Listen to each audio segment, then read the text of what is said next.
The summer night was cloaked in an eerie stillness, the moon hanging low in the sky, casting long, ghostly shadows on the dense forest floor. Tall, ancient trees stood like silent sentinels, their gnarled branches intertwining to form a dark canopy overhead. The air was thick with the scent of pine and damp earth, mingling with the distant, faint rustling of leaves. A narrow, winding trail led deeper into the heart of the forest, its path barely visible in the dim light. Hiroshi and Yuki, both in their early 30s, trudged along the trail, their backpacks heavy with camping gear. They were joined by their friends, Takeshi and Aya, a married couple who had suggested the camping trip as a way to escape the city's hustle and bustle. The four of them had been friends since university, their bond strengthened by shared adventures and late-night conversations. As they walked, the conversation flowed easily, punctuated by laughter and the occasional rustle of a small animal darting through the underbrush. The trail eventually led them to a small clearing, a perfect spot for setting up camp. The clearing was bordered by tall pines, their needles carpeting the ground in a soft, fragrant layer. In the center of the clearing stood a large, weathered tent, its fabric faded and torn in places. "Looks like someone left it behind," Takeshi remarked, his voice tinged with curiosity. "Or maybe it's haunted," Aya added with a mischievous grin, her eyes sparkling in the moonlight. Yuki shivered slightly, more from the chill in the air than from Aya's suggestion. "Let's set up our tents over there," Hiroshi said, pointing to a spot a little further away from the old tent. As they pitched their tents, the sky darkened, and a chorus of nocturnal insects began to sing. The forest seemed to close in around them, the darkness deepening with each passing moment. Once their campsite was ready, they gathered around a small campfire, its flickering flames casting dancing shadows on their faces. The conversation turned to ghost stories, as it often did during camping trips. Takeshi, always the storyteller, recounted a tale of a vengeful spirit that haunted a nearby village. His voice was low and dramatic, drawing them in with each word. Aya listened with rapt attention, while Hiroshi and Yuki exchanged amused glances. As the fire burned down to embers, they decided to call it a night. The forest was silent now, save for the occasional hoot of an owl or the rustle of leaves in the wind. Hiroshi and Yuki crawled into their tent, while Takeshi and Aya did the same in theirs. The night was still, and sleep came easily. But as the hours passed, Yuki awoke to a strange sound. It was a soft, almost imperceptible whisper, like the wind passing through the trees. She sat up, straining to listen, her heart pounding in her chest. The sound seemed to be coming from the direction of the old tent. "Did you hear that?" she whispered to Hiroshi, who was still half asleep. "Hear what?" he mumbled, turning over in his sleeping bag. "That whispering. It's coming from the old tent." Hiroshi sighed, rubbing his eyes. "It's probably just the wind, Yuki. Go back to sleep." But Yuki couldn't shake the feeling that something was wrong. She lay back down, staring at the roof of their tent, her mind racing. Minutes passed, and the whispering grew louder, more insistent. It was no longer a mere rustle. It was a distinct, eerie voice, speaking in hushed tones. Yuki's skin prickled with fear, and she reached out to shake Hiroshi again. This time, he sat up, fully awake. "All right, let's check it out," he said, his voice tinged with annoyance and concern. They unzipped their tent and stepped into the cool night air. The old tent stood in the clearing, bathed in the pale light of the moon. The whispering continued, a chilling murmur that sent shivers down their spines. Hiroshi and Yuki approached the tent cautiously, their flashlights cutting through the darkness. As they drew closer, the whispering ceased, replaced by an oppressive silence. Hiroshi reached out and touched the fabric of the tent, which was cold and damp. "There's no one here," he said, shining his flashlight inside. The tent was empty, its interior dark and musty. Yuki felt a surge of relief, mixed with lingering unease. "Maybe it was just the wind after all," she said, though she didn't quite believe it. They returned to their tent, but sleep eluded them.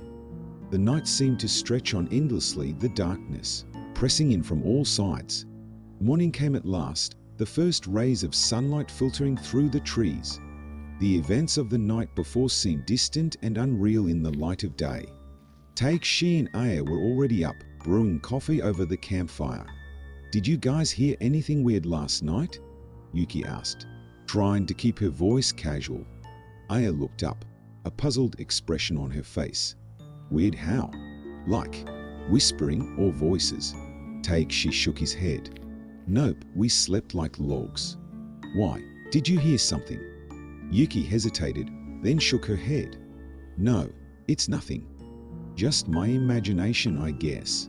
They spent the day hiking and exploring the forest, their spirits lifted by the beauty of their surroundings. But as night fell once more, the sense of unease returned.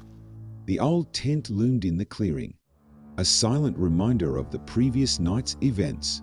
They gathered around the campfire again, but the conversation was more subdued this time. The forest seemed to close in around them, the darkness deeper and more oppressive than before. As they prepared for bed, Yuki couldn't shake the feeling that they were being watched. She lay in her sleeping bag, staring at the tent's roof, her heart pounding in her chest. The whispering began again, soft and insistent, growing louder with each passing moment. This time, it was accompanied by a faint, rhythmic tapping, like fingers drumming on a surface. Yuki sat up, her breath coming in short, panicked gasps. "Hiroshi, wake up," she whispered urgently. He groaned and sat up, blinking in the darkness. "What now?" The whispering. "It's back. And there's tapping too." Hiroshi listened, his expression growing serious. "Stay here," he said, grabbing the flashlight. He unzipped the tent and stepped outside, the cool night air butting at his skin. The old tent stood in the clearing, its fabric rustling in the breeze. The whispering and tapping grew louder. As he approached, a disjointed, eerie symphony. Hiroshi shone the flashlight inside, his heart pounding. The tent was empty, but the sounds continued, echoing in the stillness of the night. He turned to call for Yuki, but his voice caught in his throat. A figure stood at the edge of the clearing, half hidden in the shadows. It was a woman, her long hair flowing in the wind, her eyes glowing with an otherworldly light. Hiroshi's blood ran cold, and he took a step back, his mind reeling. The woman raised a hand, and the whispering grew louder, more insistent. Hiroshi stumbled backward, his flashlight flickering. He turned and ran back to their tent, his breath coming in ragged gasps. "Yuki, we need to go," he said, his voice shaking. She looked up at him, fear etched on her face. "What did you see?" "A woman. I think it was a ghost. We need to leave now." They hurriedly packed their belongings, their movements frantic and uncoordinated. The whispering and tapping followed them, growing louder with each passing moment. As they fled the clearing, they could feel eyes watching them, unseen presences lurking in the shadows. The trail back to the village was dark and treacherous, but they didn't dare slow down. Their hearts pounded in their chests, fear driving them forward. When they finally emerged from the forest, the first light of dawn was breaking over the horizon.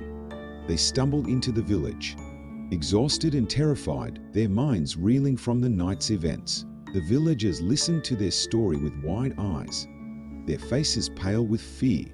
It was said that the forest was haunted, that spirits roamed its depths, seeking vengeance for wrongs long past. Hiroshi and Yuki knew they had encountered something beyond their understanding, something that would haunt their dreams for years to come. As they left the village, they cast one last glance at the forest.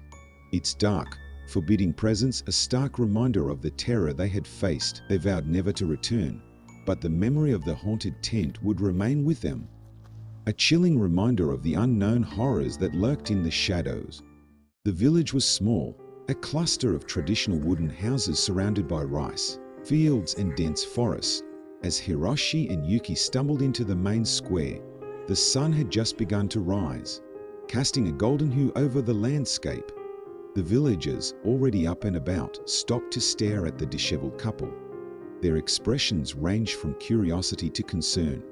As Hiroshi and Yuki approached the local inn, the innkeeper, an elderly man with kind eyes and a weathered face, stepped forward to greet them. "You look like you've seen a ghost," he said, his voice gentle yet probing. Hiroshi exchanged a glance with Yuki before nodding. "We need to talk to someone about the forest. Something happened to us last night." The innkeeper's face grew serious, and he motioned for them to follow him inside. The inn's interior was cozy, with tatami mats on the floor and low wooden tables. They sat around a table, the innkeeper offering them hot tea, which they gratefully accepted. As they sipped the soothing beverage, Hiroshi recounted their experience in the forest, describing the old tent, the ear whispers, and the ghostly figure.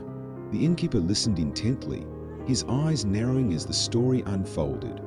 When Hiroshi finished, the innkeeper let out a long sigh. "You are not the first to speak of such things," he said slowly. "That part of the forest has been haunted for generations. Many have claimed to hear voices, see apparitions, and feel an overwhelming sense of dread." Yuki shivered, the memories of the previous night still fresh in her mind. "Why is the forest haunted?" she asked, her voice barely above a whisper.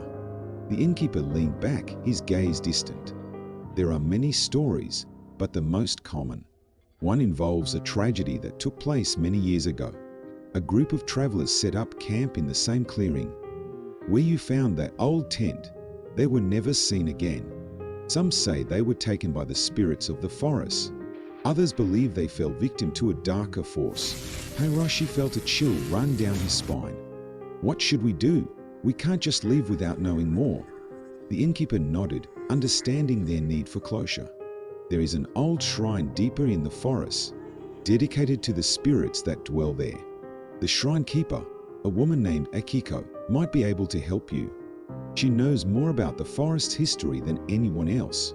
Grateful for the lead, Hiroshi and Yuki thanked the innkeeper and set off towards the shrine.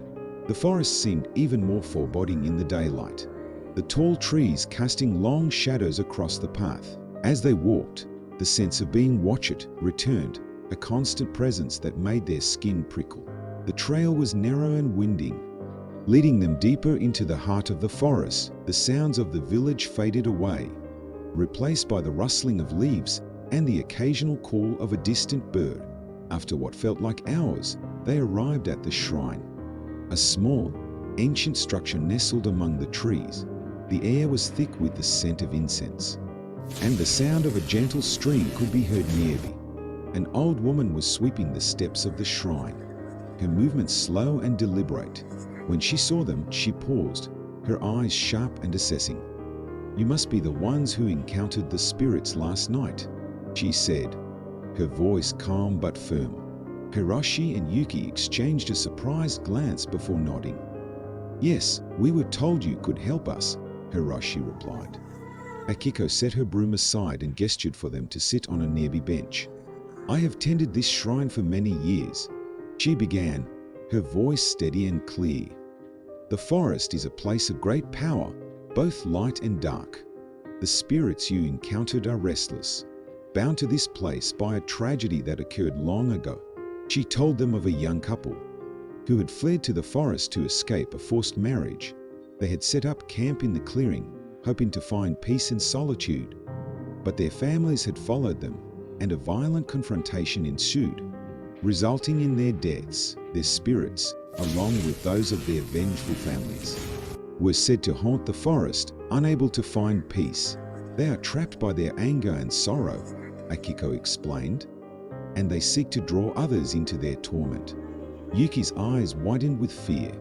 "Is there any way to help them? To free them?" Akiko nodded slowly.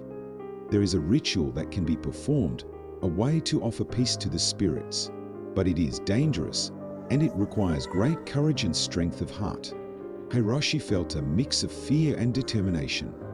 "What do we need to do?"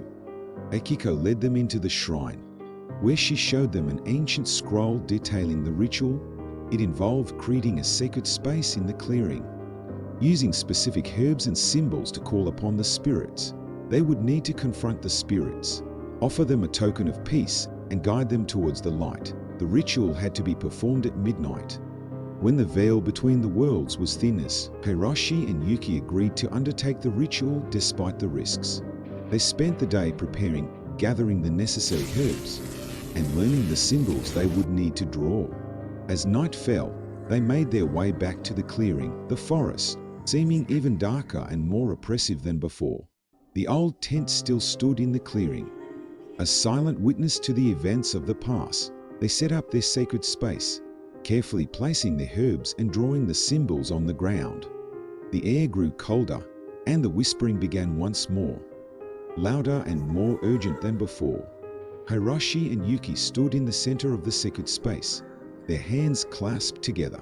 They began to recite the ancient incantation, their voices strong and steady despite the fear that gripped them. The air around them seemed to shimmer, and the ghostly figure of the woman appeared once more, her eyes filled with sorrow. Behind her, other figures emerged, their faces twisted with anger and pain. Hiroshi and Yuki held their ground, continuing the incantation. They offered the spirits a token of peace, a small wooden carving that Akiko had given them. The spirits hesitated, their expressions softening as they gazed at the token. The ghostly woman reached out, her hand passing through the carving. For a moment, the clearing was filled with a blinding light, and then silence. The spirits were gone, the air around them still and calm. Hiroshi and Yuki collapsed to the ground, exhausted but relieved. They had done it, they had freed the spirits from their torment. As they made their way back to the village, the first light of dawn breaking through the trees, they felt a sense of peace and closure. The forest no longer seemed threatening, its shadows lifting to reveal a place of beauty and tranquility. Back at the village, they were greeted with relief and gratitude. The innkeeper and villagers listened to their story with wide eyes, their faces lighting up with hope. The forest was no longer a place of fear, but a place of healing. Hiroshi and Yuki knew they would never forget their experience, the bond they had forged with the spirits, and the courage they had found within themselves. As they left the village, they cast one last glance at the forest, its ancient trees standing tall and proud, a testament to the power of forgiveness and peace. The haunted tent was a memory now, a story to be told around campfires for generations to come. The forest had always held a special place in Hiroshi's heart, but now, as he stood on the edge of the clearing, a sense of dread washed over him. The sun was setting, casting long shadows through the trees, and the air was thick with an unsettling stillness. The clearing, once a place of peace and tranquility, now seemed ominous, as if it were hiding secrets in its dark corners. Yuki stood beside him, her face pale and her eyes wide with fear. They had returned to the village after their harrowing encounter with the spirits, but the sense of unease had not left them. Every night, Hiroshi found himself waking in a cold sweat, the whispers and shadows of the forest haunting his dreams. It was as if the spirits had followed them, refusing to let them go. Determined to find answers, Hiroshi and Yuki decided to visit the shrine once more. They hoped that Akiko, the shrine keeper, could shed light on the lingering darkness that seemed to cling to them. The trail to the shrine was familiar, but it felt different this time, more oppressive. The trees seemed to close in around them, their branches like skeletal fingers reaching out to grab them. As they approached the shrine, the sound of the stream grew louder, its babbling waters a welcome distraction from the silence of the forest. Akiko was waiting for them, her expression grave. "I knew you would return," she said, her voice calm but tinged with sadness. "The spirits are not at peace. There is something darker at play, something that binds them to this place." Hiroshi felt a chill run down his spine. "What do we need to do?" he asked, his voice barely above a whisper. Akiko led them into the shrine, where she showed them an ancient book filled with drawings and writings about the forest and its spirits. The pages were yellowed with age, the ink faded but still legible. "There is a ritual," Akiko explained, "one that can sever the ties that bind the spirits to this place, but it is dangerous and it requires a great sacrifice. Yuki's eyes widened with fear. What kind of sacrifice? Akiko's gaze was steady as she replied, "One of you must offer your own spirit as a vessel to guide the lost souls to the other side. It is a path fraught with danger, and there is no guarantee of return." Hiroshi felt his heart race. The thought of losing Yuki or sacrificing himself was unbearable. But the alternative was to live in fear, haunted by the restless spirits. After a long, heavy silence, Hiroshi spoke. "I'll do it." Yuki gasped, tears filling her eyes. "No, Hiroshi, we can't." But Hiroshi shook his head, determination in his eyes. "We have to do this, Yuki. We can't keep living like this. I'll do it." Akiko nodded, respect and sorrow in her eyes. "Very well. We will perform the ritual tonight at the stroke of midnight." The hours until midnight passed in a blur. Hiroshi and Yuki prepared as best they could. Gathering the necessary herbs and items for the ritual, the forest grew darker, the sense of foreboding more intense with each passing moment. As midnight approached, they stood in the clearing, the old tent, looming in the background like a silent sentinel.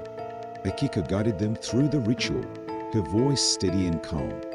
They drew symbols on the ground, lit candles and burned incense, the air thick with the scent of herbs. Finally, it was time.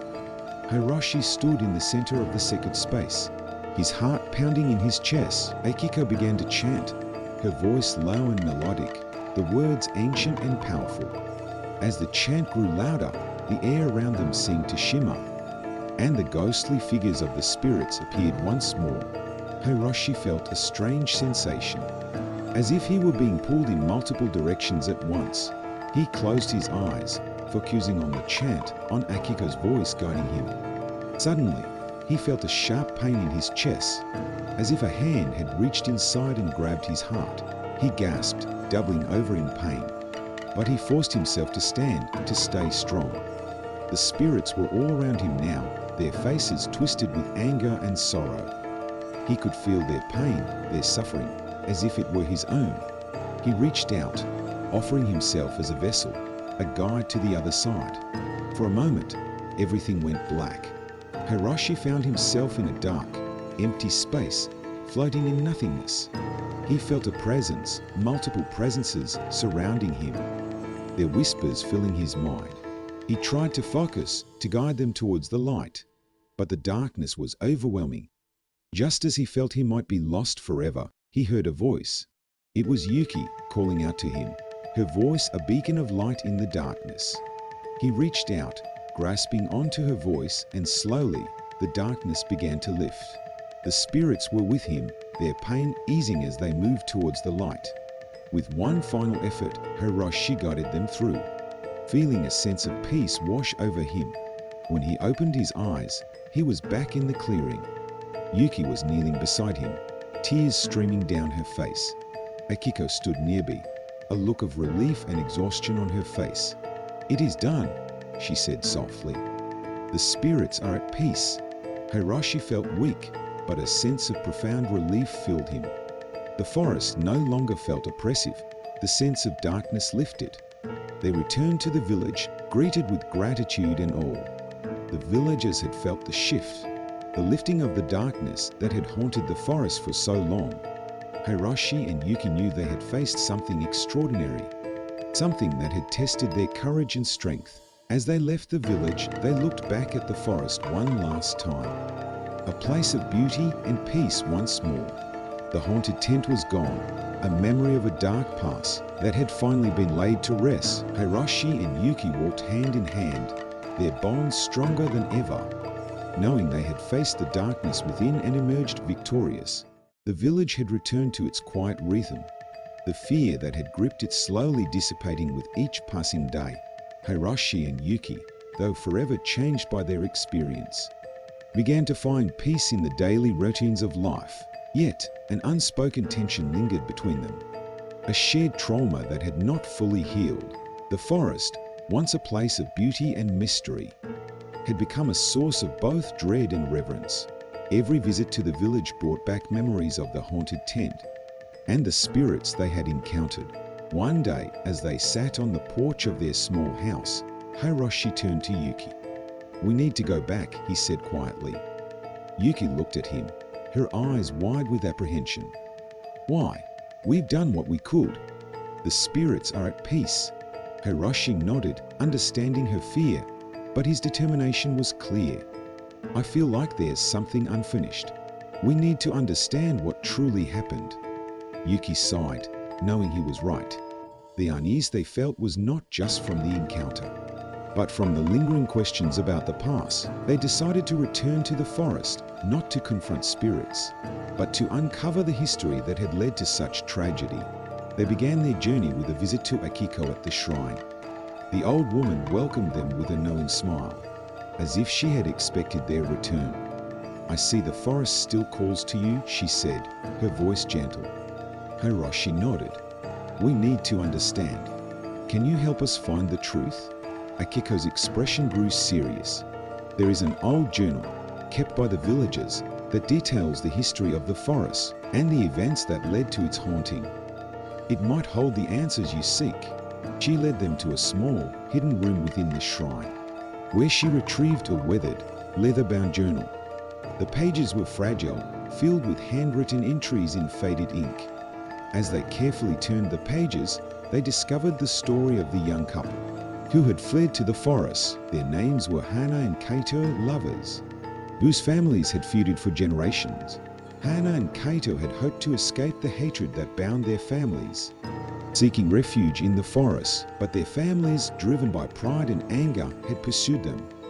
A violent confrontation had ensued, resulting in the tragic deaths of both Hana and Kaito and several family members. The spirits of the couple, and those of their vengeful families, had been trapped in the forest ever since. Hiroshi and Yuki felt a profound sadness as they read the entries, understanding the depth of the tragedy. The journal also mentioned a hidden shrine within the forest, dedicated to the spirits of Hana and Kaito. It was said to be the place where they had spent their final moments, and where their spirits were strongest. Determined to find the hidden shrine, Hiroshi and Yuki set out once more into the forest. The air was thick with the scent of pine and damp earth, the rustling of leaves a constant backdrop. The deeper they ventured, the more the forest seemed to close in around them. They followed the directions in the journal, navigating through dense underbrush and overgrown parts. As they neared the location of the hidden shrine, the atmosphere grew colder, a palpable sense of sadness enveloping them. Finally, they arrived at a small, secluded clearing, overgrown with vines and moss. In the center stood a simple stone shrine, its surface weathered by time. The air was heavy with the presence of the spirits, and Hiroshi and Yuki felt a deep sense of reverence. They knelt before the shrine, offering a silent prayer for Hana and Kaito. As they did, a soft breeze stirred the leaves, and the faint sound of whispering filled the air. Hiroshi and Yuki exchanged a glance, their hearts pounding. The whispering grew louder, forming coherent words. "Thank you." The voice was gentle, filled with gratitude and sadness. It was followed by another voice, equally gentle. "You have freed us." Hana and Kaito's spirits appeared before them, their forms ethereal and glowing with a soft light. Their faces were peaceful, free from the torment that had bound them for so long. "Thank you for giving us peace," Hana said, her eyes filled with tears of gratitude. Kaito nodded, his expression serene. "You have done what our families could not. You have ended the cycle of hatred and brought us peace." Hiroshi and Yuki felt a wave of emotion, tears streaming down their faces. They had not only freed the spirits, but also healed a wound that had festered for generations. As Hana and Kaito's spirits faded into the light, the air around them seemed to lift, the sense of heaviness dissipating. The forest, once a place of darkness and sorrow, felt lighter, as if it had been cleansed. Hiroshi and Yuki remained in the clearing for a while, reflecting on the journey they had undertaken. They had faced their fears, uncovered a tragic history, and brought peace to tormented souls. As they made their way back to the village, the path seemed easier, the forest more welcoming. The villagers welcomed them with open arms, their faces filled with gratitude. Hiroshi and Yuki shared the story of Hana and Kaito, the journal entries, and the hidden shrine. The villagers listened with rapt attention, understanding the depth of the tragedy and the significance of their actions. The forest was no longer seen as a place of fear, but as a place of healing and remembrance. Hiroshi and Yuki had found closure, but more importantly, they had restored peace to a place that had been marred by sorrow for so long. Their bond, forged through shared adversity, was stronger than ever. They knew that they would always carry the memory of Hana and Kaito with them, a reminder of the power of love and forgiveness. As they stood on the edge of the forest, watching the sun set over the trees, they felt a profound sense of peace. The haunted tent was a distant memory, now a story to be told to future generations. The forest, once a place of darkness, had become a symbol of hope and healing. And Hiroshi and Yuki, having faced the darkness within and emerged victorious, knew that they had found not only peace for the spirits, but also for themselves.